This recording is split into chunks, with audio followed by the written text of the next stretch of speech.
आदाब। Hello friends, आज हम आपको आलू की रोटी बनाना सिखाएंगे।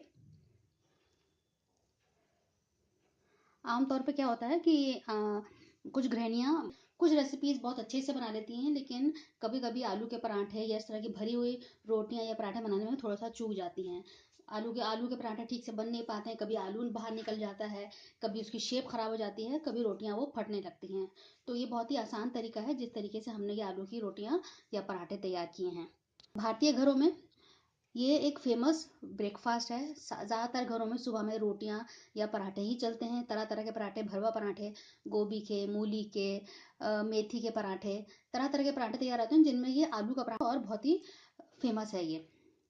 तो कभी कभी ऐसा होता है कि जो नई शादीशुदा लड़कियां होती हैं उनसे ठीक से बन नहीं पाते हैं, उनको थोड़ा भी प्रैक्टिस नहीं होता है भरवा पराठे आलू के, तो उनके लिए ये बेस्ट तरीका है। तो वो बहुत अच्छे तरीके से इस तरह से आलू के पराठे तैयार कर सकती हैं और सब लोग खुश भी हो जाएंगे। जब भी हम कभी घर से बाहर जाते हैं तो हाईवेज पे हम जब ढाबों पे रुकते हैं कुछ नाश्ता करने के लिए, तो यही हमें ब्रेकफास्ट मिलता है। यही दही के साथ, दही का रायता और अचार और चटनी के साथ हम लोग ये खाते हैं और बहुत मज़े मज़े से खाते हैं और खूब पेट भर के खाते हैं। तो हमने वही इसको तैयार किया है, तो आप इसको घर में ज़रूर ट्राई करिएगा। ये चटनी भी मैंने बनाई है जिसमें मैंने ऑयल डाला हुआ है, तो ऑयल एज अ प्रिजर्वेटिव का काम करता है, तो बहुत दिनों तक ये फ्रिज में इंटैक्ट रहती है, बिल्कुल भी ख़राब नहीं होती है। मेरे तरीके से ज़रूर इसको तैयार करिएगा। तो चलिए आपको बता देते हैं इसको हमने कैसे तैयार किया है और आप नोट डाउन कर लीजिए इंग्रेडिएंट्स।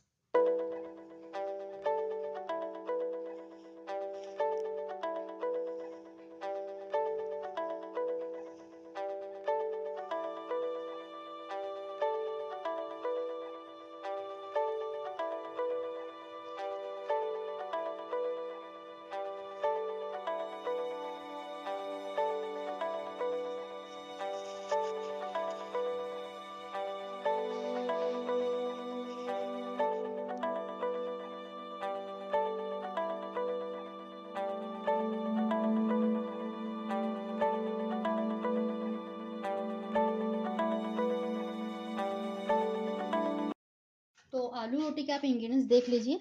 मैंने ये 5 आलू लिए हैं, ये हर साइज़ के हैं, कुछ छोटे हैं कुछ बड़े हैं। तो इस तरह से 5 मैंने आलू ले लिए हैं। ये मैंने इनको उबाल के इनको ठंडा कर लिया है, हमें गर्म आलू नहीं चाहिए। और 1 कप मैंने ये मैदा लिया है। हम बेकिंग पाउडर का यूज़ करेंगे, बाकी हरा धनिया, हरी मिर्च ये ऑप्शनल है। अगर आप मिर्च बच्चे या घर में लोग पसंद करते हैं तो आप हरी मिर्च यूज़ करिए। वैसे आलू के रोटी में तो थोड़े से चटपटे ही ठीक लगती है। ये चाट मसाला है, अजवाइन है और नमक है। तो सबसे पहले हम आलूओं को मैश कर लेते हैं हाथ से ही। अच्छे से इसको मैश कर लेंगे सारे आलूओं को। मैंने आलू का ये भुर्ता बना लिया है। अब मैंने इसमें ये आटा डाल देती हूँ। आटा नहीं, ये मैदा है, सॉरी।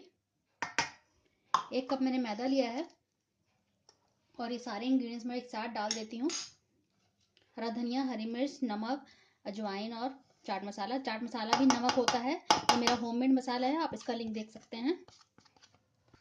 3/4 टीस्पून में इसमें बेकिंग पाउडर डाल रही हूँ और अच्छे से इनको सबसे पहले मिक्स कर लेंगे।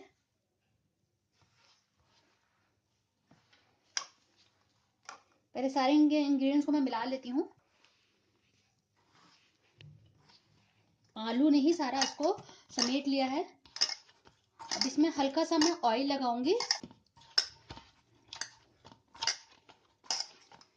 अभी देख सकते हैं कितने अच्छे से गूंद गया है। अभी फर्दर थोड़ा मैं इसको चिकना करूंगी तो उसके लिए मैं ऑयल लगाऊंगी।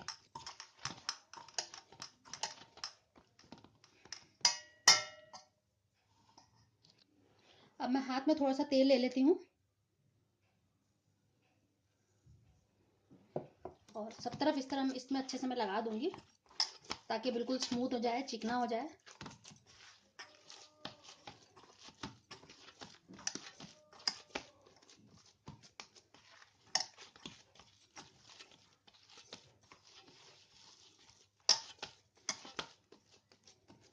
अभी देख सकते हैं कितना अच्छे से ये आटा गूंद गया है। मैं 5-7 मिनट के लिए इसको ऐसे ही छोड़ देती हूँ, फिर हम इसकी रोटियां तैयार करेंगे। तो ये मैं लोइयां बना लेती हूँ। हाथ में मैंने हल्का हल्का सा आटा लगा लिया है और इसको मैं इस तरह से लोई बना लेंगे। 3-4 मैं लोई बना के रख लेती हूँ। यहाँ पे मैंने मैदा लगा लिया है और हल्के हल्के हाथ से दबाते हुए, और इसमें भी हम लगा लेंगे थोड़ा मैदा।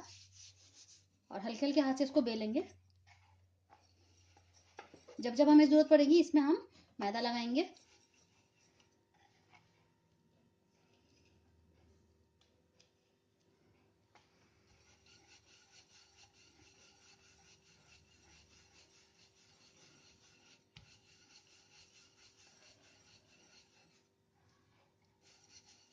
जैसे हम आलू के पराठे बेलते हैं बिल्कुल उसी तरह से हमें बेलना है। थोड़े मोटे ही रहते हैं ये मैंने बेल लिया है। मैंने पैन भी गर्म करने के लिए रख दिया है, तो हम पैन गर्म हो चुका लेते हैं। इसमें मैं थोड़ा सा घी लगा लूंगी और फ्लेम अब मैंने बिल्कुल लो करी हुई है। अब इसमें जो मैंने ये जो बेला है इसको मैं डाल देती हूँ। इसको बिल्कुल लो फ्लेम पे हम सेकेंगे, हाई नहीं करेंगे। इनिशियली मैंने इसको हाई किया हुआ था।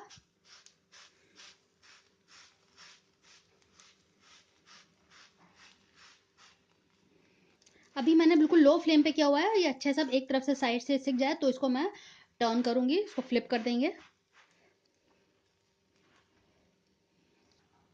अब मैं इस साइड पे भी घी लगा रही हूँ और फिर इसको मैं पलट दूंगी। हम कम ही इसको तेल लगा के या घी लगा के सेक रहे हैं। आप चाहें तो इसको पराठों की तरह सेक सकते हैं। इसमें मैंने हल्का घी लगा दिया है। अब मैं इसको फ्लिप कर देती हूँ। आप देख सकते हैं कितने अच्छा सा ये सिक गया है, कितना अच्छा कलर आया है। और दूसरी साइड से भी हम सेक लेंगे बिल्कुल लो फ्लेम पे। अब हम देख लेते हैं दूसरी साइड से भी ये सिक गया होगा। ये भी सिक गया है। देखिए कितना अच्छा सा कलर आ गया है, बहुत बढ़िया सा और बहुत सॉफ्ट बने हैं। आप ये देखिए मैंने एक प्लेट ले ली है, उस पर कटोरी रख दी है। मैं इस कटोरी के ऊपर रखूंगी। इस कटोरी पे ऐसे रखेंगे तो इससे क्या होगा कि हमारा ये सॉगी नहीं होगा। हम डायरेक्ट प्लेट पे रखेंगे तो उसके मॉइस्चर से ये सॉगी हो जाएगा हमारा रोटी। तो इसको मैं इस पे रखूंगी और फिर मैं नेक्स्ट अब करके दिखाती हूँ आपको। नेक्स्ट रोटी भी बना लेते हैं। ये मैं दूसरा भी सेक रही हूँ। अब